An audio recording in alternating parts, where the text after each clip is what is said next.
मेरे प्यारे देशवासियों, नमस्कार। आज मैं एक बेहद महत्वपूर्ण विषय पर देश की माताओं, बहनों और बेटियों से बात करने के लिए आया हूं। आज भारत का हर नागरिक देख रहा है कि कैसे भारत की नारी शक्ति की उड़ान को रोक दिया गया, उनके सपनों को बेरहमी से कुचल दिया गया। हमारे भरसक प्रयास के बाद हम सफल नहीं हो पाए। नारी शक्ति बंधन अधिनियम में संशोधन नहीं हो पाया, हम सफल नहीं हो पाए। नारी शक्ति बंधन अधिनियम में संशोधन नहीं हो पाया और मैं इसके लिए सभी माताओं, बहनों, उनसे मैं क्षमा प्रार्थी हूं।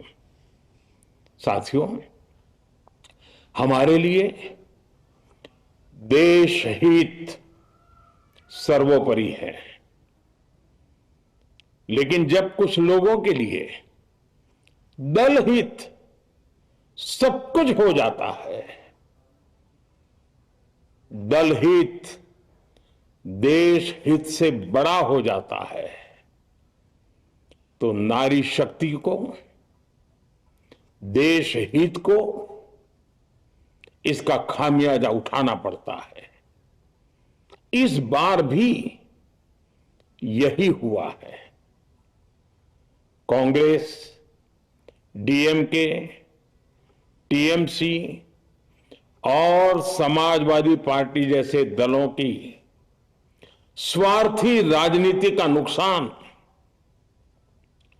देश की नारी शक्ति को उठाना पड़ा है। साथियों, कल देश की करोड़ों महिलाओं की नजर संसद पर थी। देश की नारी शक्ति देख रही थी। मुझे भी ये देखकर बहुत दुख हुआ कि जब ये नारी हित का प्रस्ताव गिरा तो कांग्रेस, डीएमके, टीएमसी, सपा जैसी परिवारवादी पार्टियां खुशी से तालियां बजा रही थी। महिलाओं से उनके अधिकार छीनकर ये लोग मेजें थपथपा रहे थे। उन्होंने जो किया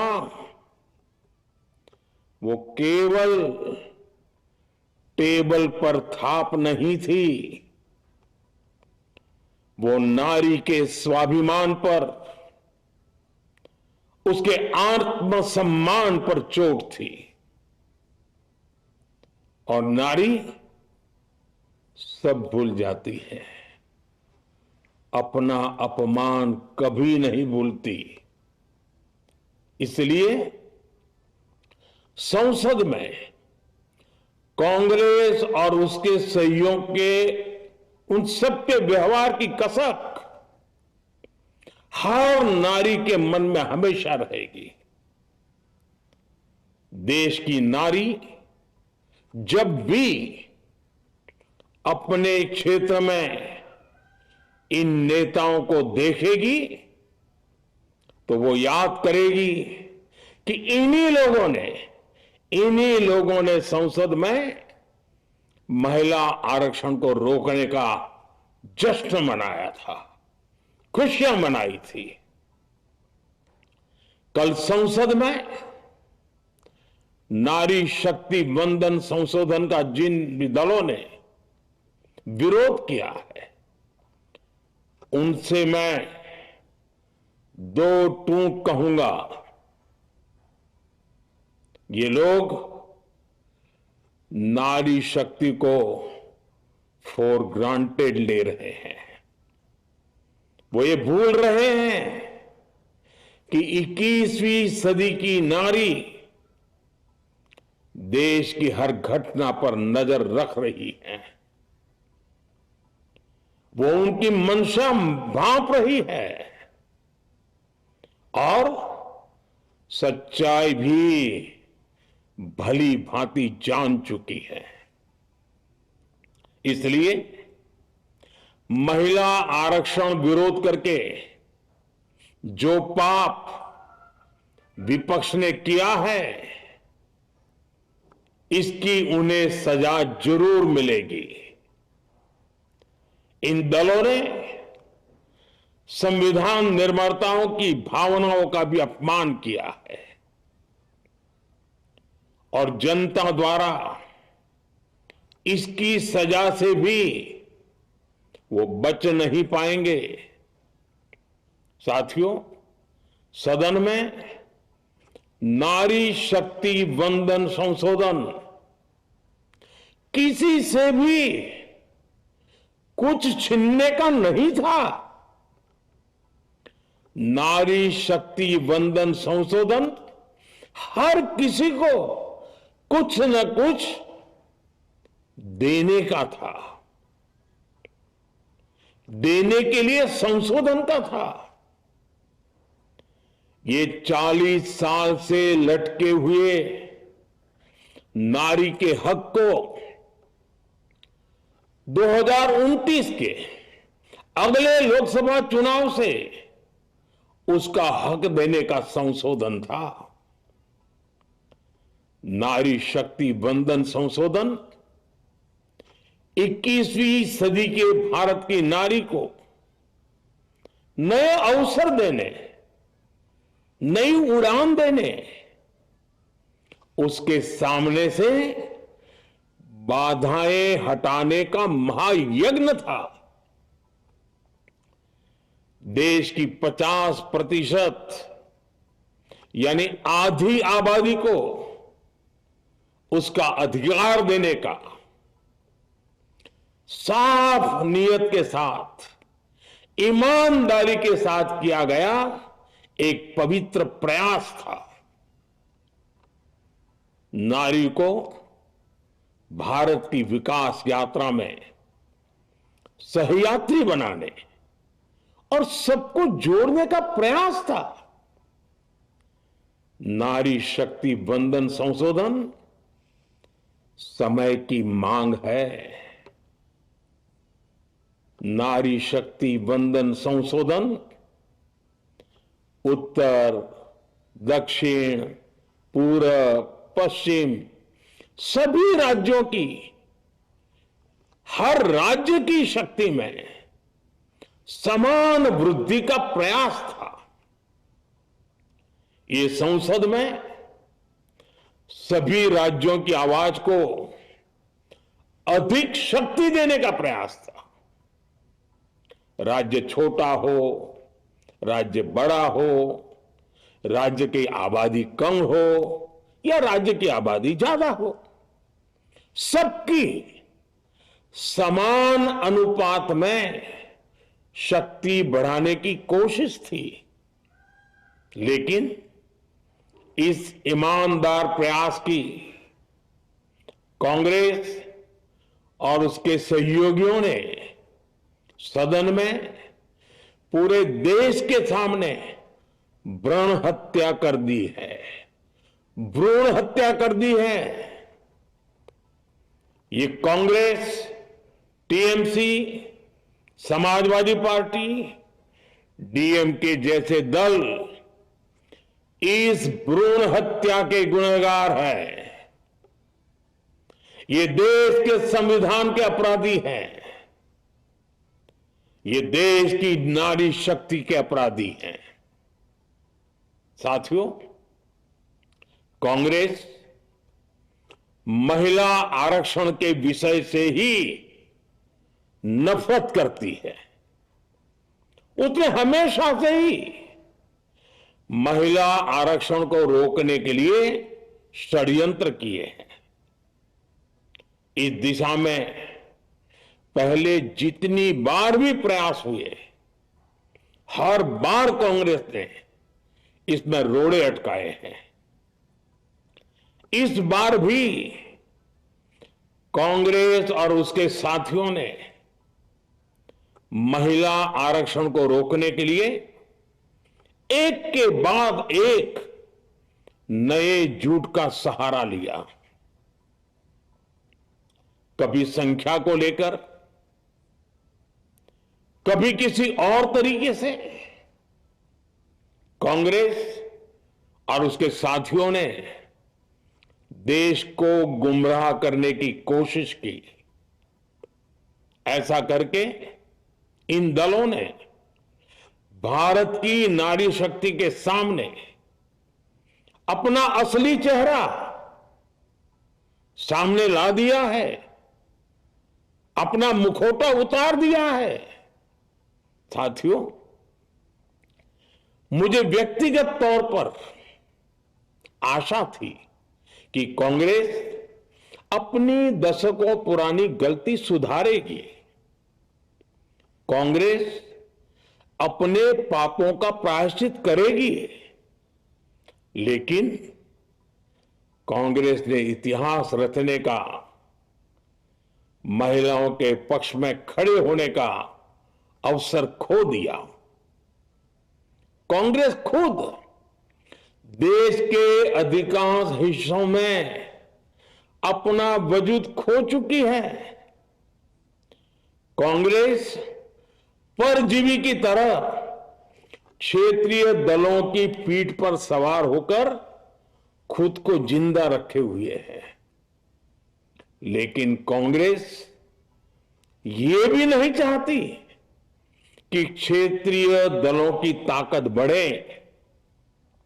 इसलिए कांग्रेस ने इस संशोधन का विरोध करवाकर अनेक क्षेत्रीय दलों के भविष्य को अंधकार में धकेलने का राजनीतिक षड्यंत्र किया है। साथियों, Congress, Samajwadi party, DMK, TMC और दूसरी पार्टियां इतने वर्षों से हर बार वही बहाने, वही कुतर्क गढ़ते आए हैं, बनाते आए हैं। कोई न कोई टेक्निकल पेंच फंसाकर ये महिलाओं के अधिकारों पर डाका डालते रहे हैं। देश राजनीति का ये भद्दा पैटर्न बराबर समझ चुका है और उसके पीछे की वजह भी जान चुका है। भाइयों बहनों, नारी शक्ति वंदन अधिनियम के विरोध की एक बड़ी वजह है इन परिवारवादी पार्टियों का डर। इन्हें डर है अगर महिलाएं सशक्त हो गई तो इन परिवारवादी पार्टियों का नेतृत्व खतरे में पड़ जाएगा। ये कभी नहीं चाहेंगे कि उनके परिवार के बाहर की महिलाएं आगे बढ़े। आज पंचायतों में, लोकल बॉडीज में जिन हजारों लाखों महिलाओं ने अपनी क्षमता को साबित किया है, जब आगे बढ़कर लोकसभा और विधानसभाओं में आना चाहती हैं, देश की सेवा करना चाहती है, परिवारवादियों के भीतर उनसे असुरक्षा की भावना बैठी हुई है।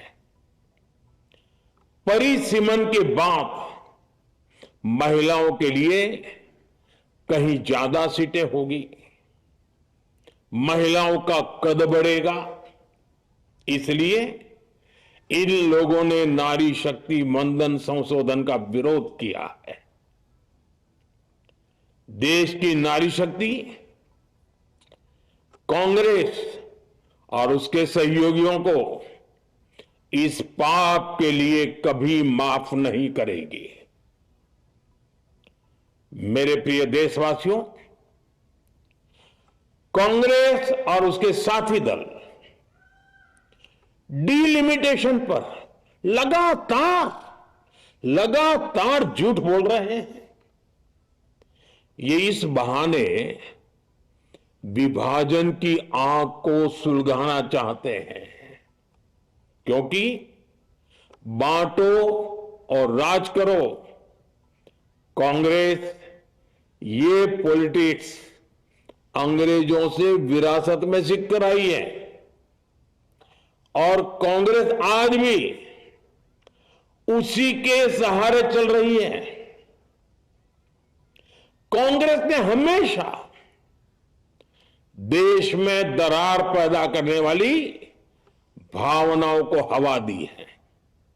इसलिए यह झूठ फैलाया गया कि डीलिमिटेशन यानी परिसीमन से कुछ राज्यों को नुकसान होगा, जबकि सरकार ने पहले दिन से स्पष्ट किया है कि न किसी राज्य की भागीदारी का अनुपात बदलेगा,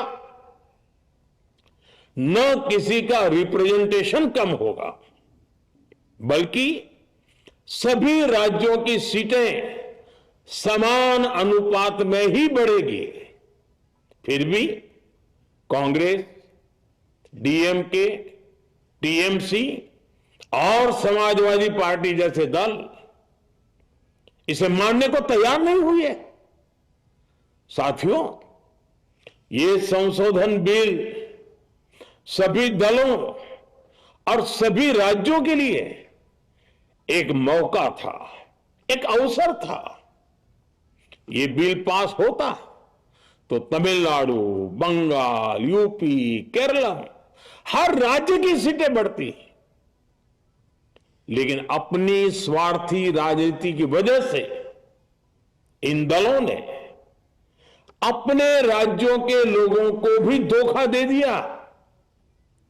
जैसे कि डीएमके के पास मौका था कि वो और ज्यादा तमिल लोगों को सांसद विधायक बना सकती थी, तमिलनाडु की आवाज और मजबूत कर सकती थी, लेकिन उसने वो मौका खो दिया।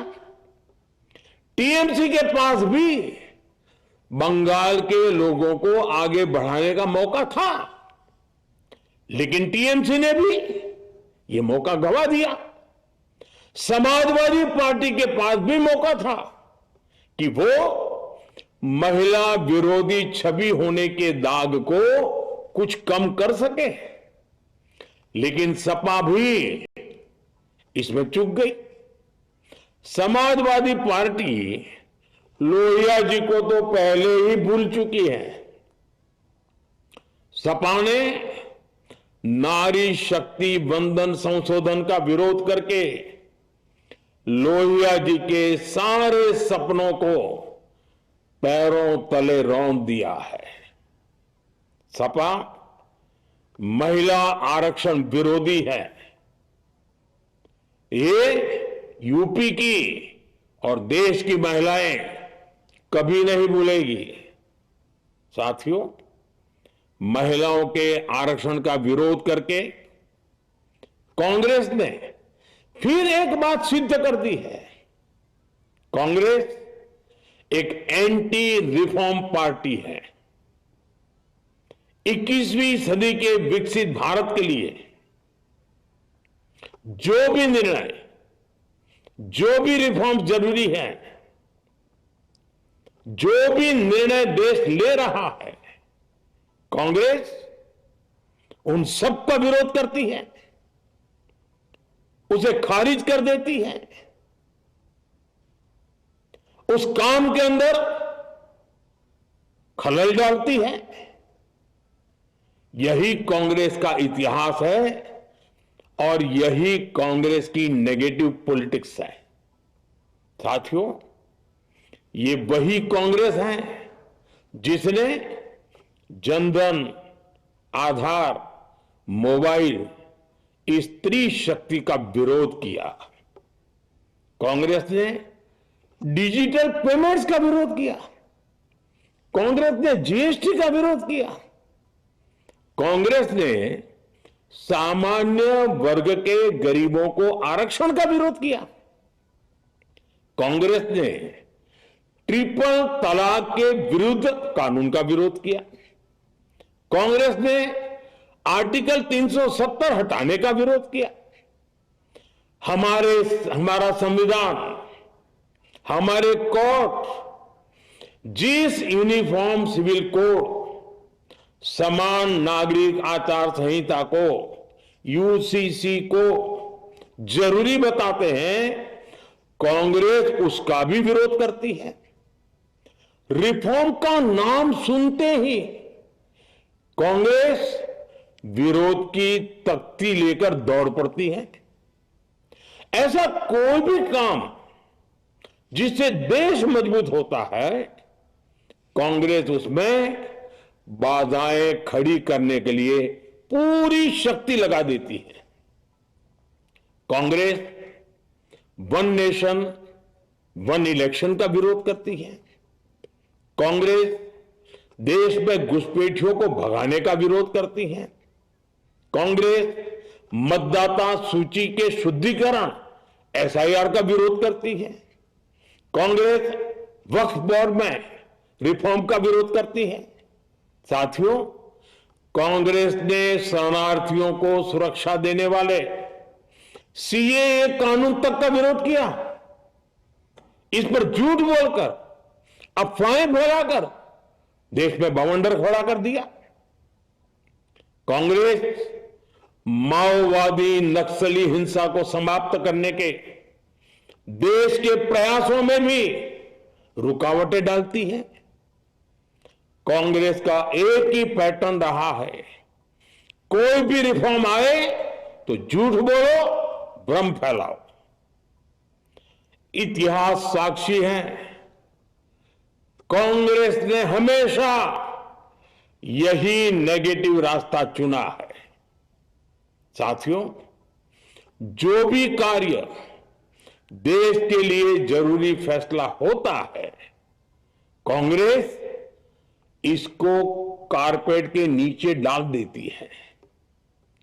कांग्रेस के इसी रवैये की वजह से भारत विकास की उस ऊंचाई पर नहीं पहुंच पाया जिसका भारत हकदार है।